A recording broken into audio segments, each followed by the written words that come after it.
Ikalabing-dalawang kabanata. Kaya nga, mga kapatid, alang-alang sa masaganang habag ng Diyos sa atin, ako'y nakikiusap na ialay ninyo ang inyong sarili bilang handog na buhay, banal at kalugod-lugod sa Kanya. Ito ang karapat-dapat na pagsamba ninyo sa Diyos. Huwag kayong umayon sa takbo ng mundong ito. Mag-iba kayo sa pamamagitan ng pagbabago ng inyong isip upang malaman ninyo ang kalooban ng Diyos, kung ano ang mabuti, kalugod-lugod at ganap na kalooban niya. Dahil sa kaloob ng Diyos sa akin, sinasabi ko sa bawat isa sa inyo, huwag ninyong pahalagahan ang inyong sarili ng higit sa nararapat.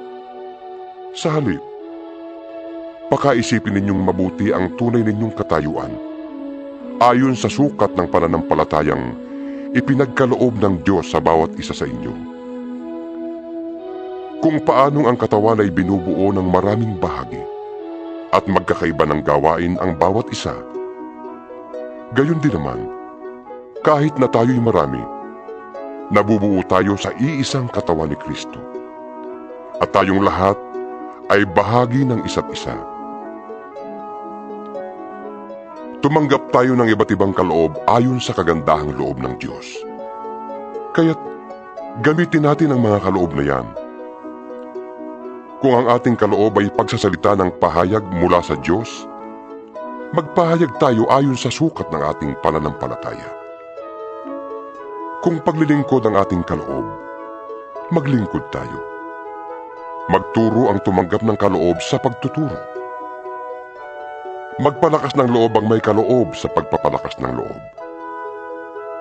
Kung pag-aabuloy ang iyong kaloob, mag-abuloy ka ng buong kaya. Kung pamumuno naman, mamuno ka ng buong sikap.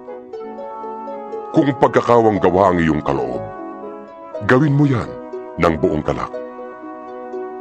Maging tunay ang inyong pagmamahalan. Kasuklaman ninyo ang masama at pakaibigin ang mabuti. Magmahalan kayo bilang tunay na magkakapatid at pahalagahan ninyo ang iba ng higit sa pagpapahalaga nila sa inyo. Magpakasipag kayo at huwag maging tamad. Buong puso kayong maglingkod sa Panginoon.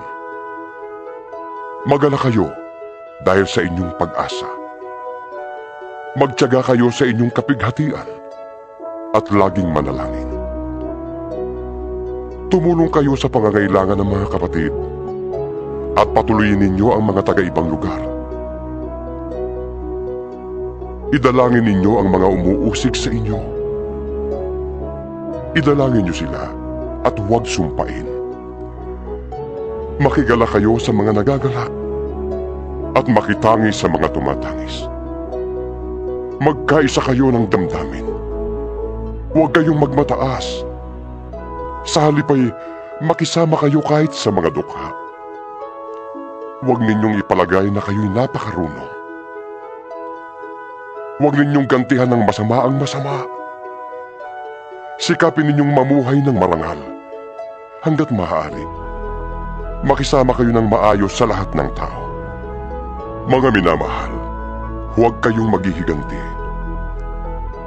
Ipaubaya niyo yon sa Diyos, sapagkat nasusulat, Akin ang paghihiganti. Ako ang gaganti, sabi ng Panginoon. sa halip, gaya ng sinasabi sa kasulatan, Kung nagugutom ang iyong kaaway, pakainin mo. Kung nauuhaw, painumin mo. Sa gayon, mapapahiya siya sa kanyang sarili. huwag kang magpadaig sa masama, kundi daigin mo ng mabuti ang masama.